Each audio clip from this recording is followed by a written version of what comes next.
Good morning, guys. And good morning. Good morning. Good morning, Aaron.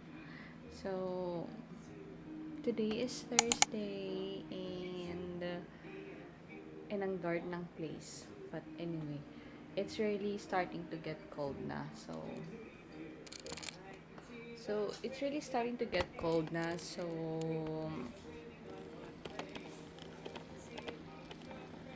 which is I kind of hate. I mean, not kind of, but I really hate cold weather. So, let's see. Gonna prepare Moya's food. Good morning, Moyi! Good morning!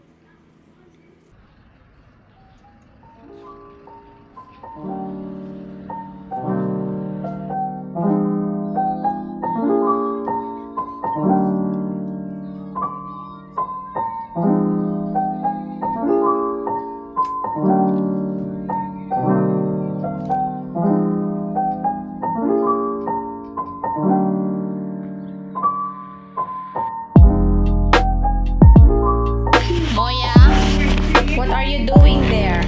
Huh?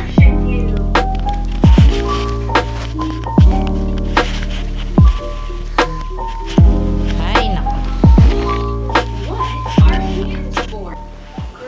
Kahapon, pinakain ko si Moya ng orange for the first time and she liked it. Pero, pinipisa-pisa pa lang niya ng ganun. Before niya kinakain. To the point na wala na siyang nakakain. So, I'm feeding her salmon, broccoli, and tomato, then orange. I'm eating chicken with white sauce na linuto ni David kahapon ng gabi.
What are you doing?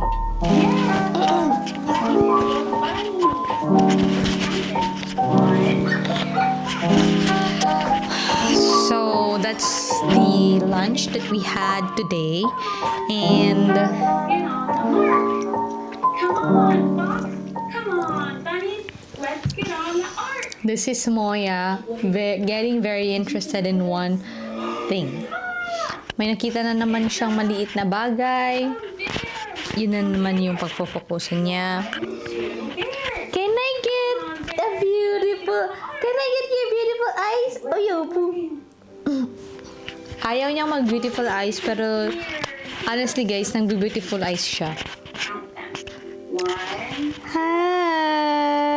Come on, dear. Let's get on the art. Come on, dear. Grabe ah. Good job. Grabe. Animals that go on the art. Grabe tigeret mo ah. No! Your hands are dirty! Okay, so right now, I'm currently at my mama's room, and we're going to assemble the bed that she's going to sleep at. But na-realize ko na ang daming gamit dito, and I need to sort things out. Kaya lang, ang gulo talaga. So, hindi ko pa alam kung paano yung gagawin. But, si Moya nandyan, kumakain ng ano niya. Ayaw niyang matulog kanina, which was so frustrating sa part ko. So, papatulugin ko na lang siya mamaya mga 4 something para makabawi siya sa tulog niya.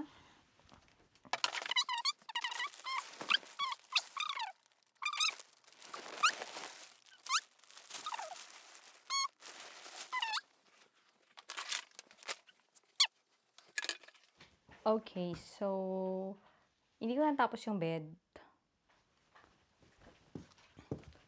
Ganito lang yung naging itsura niya.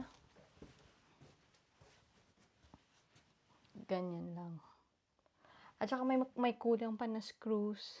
Tapos, si David na yung magtatapos nun. Kasi, yung anak ko, kumain ng vacuum. Yung pangsasakyan namin. Tapos, ang likot-likot kung saan siya pumupunta. So, hindi ko na siya natapos. Kaya, hinayaan ko na lang. Kasi nga, baka kung ano pa yung kainin, tingnan mo na naman, ano na naman yung kinakalikot niya. Moya! Moya! Moiski! Ay, naku. What are you doing?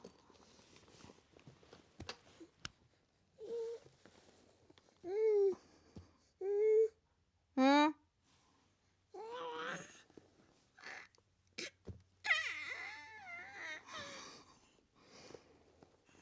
Ay, naku.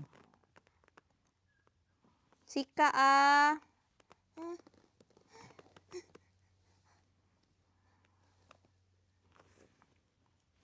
So, ayan. Yun pa lang yung ginawa ko na medyo fail kasi nga, kinain niya yung vacuum.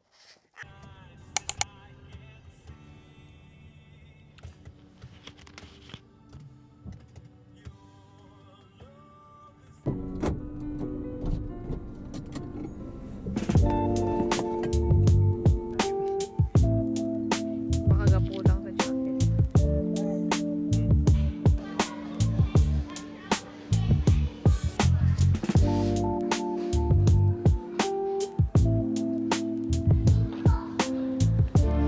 Thank you.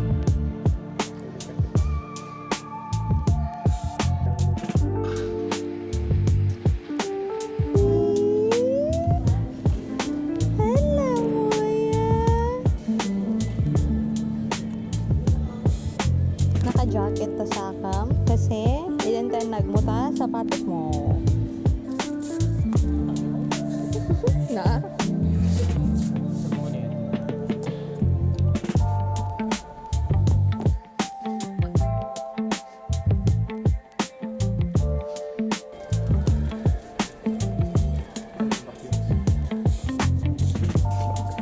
Pinagda.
Hi everybody.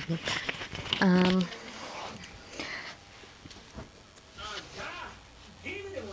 I'm so sleepy. But I don't want to sleep kasi alam ko naman na hindi naman ako matutulog.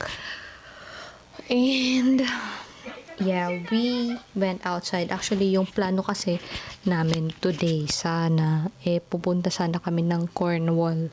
Pero, hindi na natuloy kasi si Moya ayaw niyang kumain ng breakfast. So, pumunta na lang kami ng Kmart and Bunnings Warehouse. Matagal na namin plano pumunta ng Bunnings Warehouse, and actually today, I think today was the perfect day kasi it's autumn na, and yung Bunnings Warehouse kasi sa Mount Wellington, parang it's perfect for autumn season na pupunta. Maganda kasi yung surroundings dun sa Bunnings Warehouse.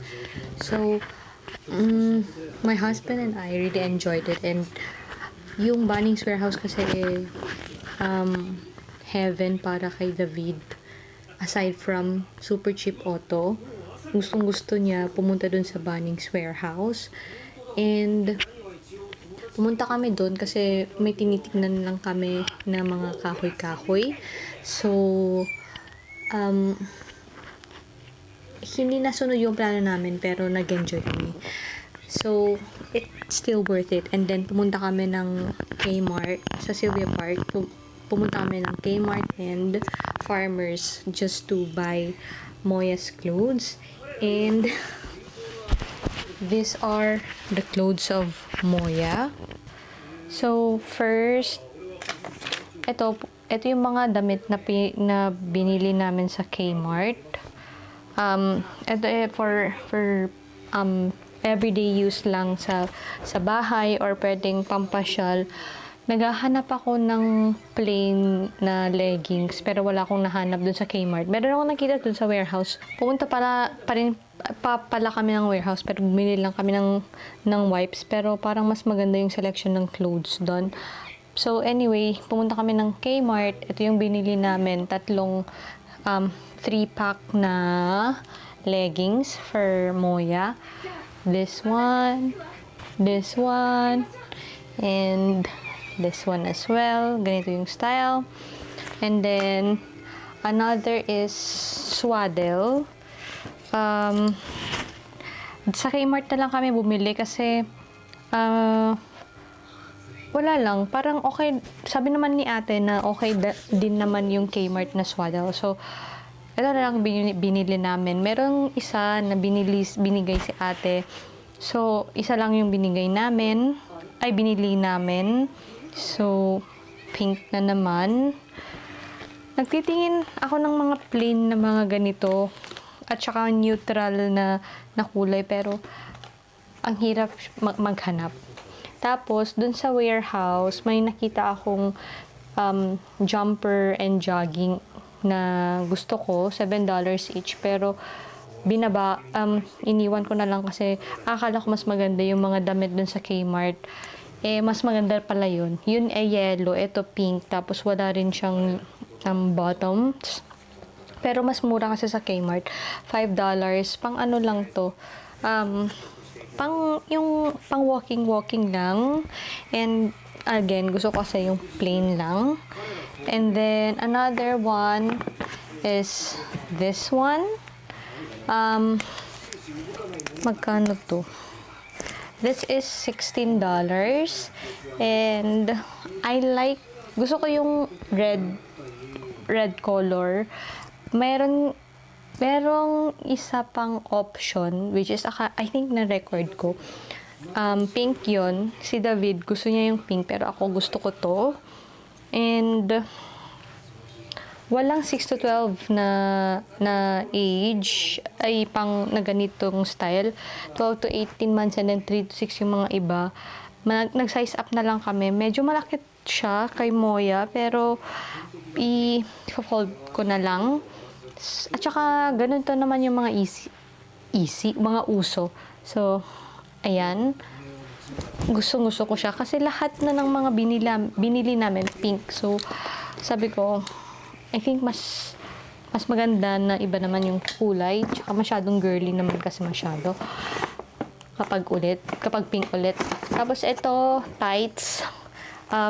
Bumili kasi kami ng damit for her 8-month milestone na photoshoot. Yung kamali namin dito, gusto ko yung white. May white kasi doon na 12 to 18 months. Tapos, wala kang 3 to 12 to. Dahil parang grinab ko na lang siya, hindi ko na tinignan kung may white. Kasi, automatically may white, pero nawala yung isa. Nabasura ko naman na yung resibo, so hindi ko na maano. And actually, parang okay naman to na kulay dun sa dress na anuhin niya, which is ito. Binili namin to sa Farmers. And ito yung itsura. And I think okay naman either or. May sapatos siya na kulay na ganito. So, I don't know. Pero, gusto ko naman yung ito. Tsaka ito. Ewan ko. Tignan ko na lang. And then, umili dun sa another sleepwear ulit. This one, this is Farmers. Lahat na ng mga next Farmers. And then, this one as well. And then this one. Ito sana yung damit na gagamitin niya sa photoshoot niya sa 8-month milestone niya. But, nakita ko kasi yung dress. So, yun na lang yung binili namin. And then, this one.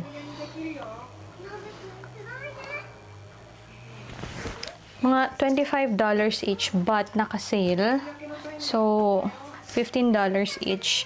Ito, $16.99. Hindi to naka-sale. And then, etong dress, $40.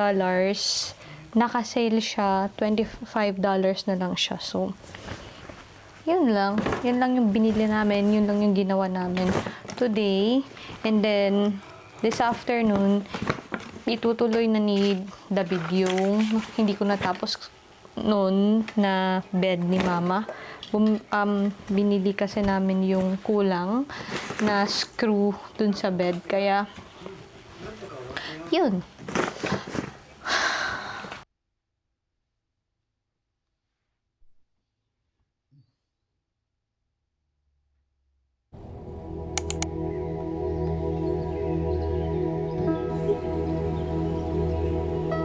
Ayun.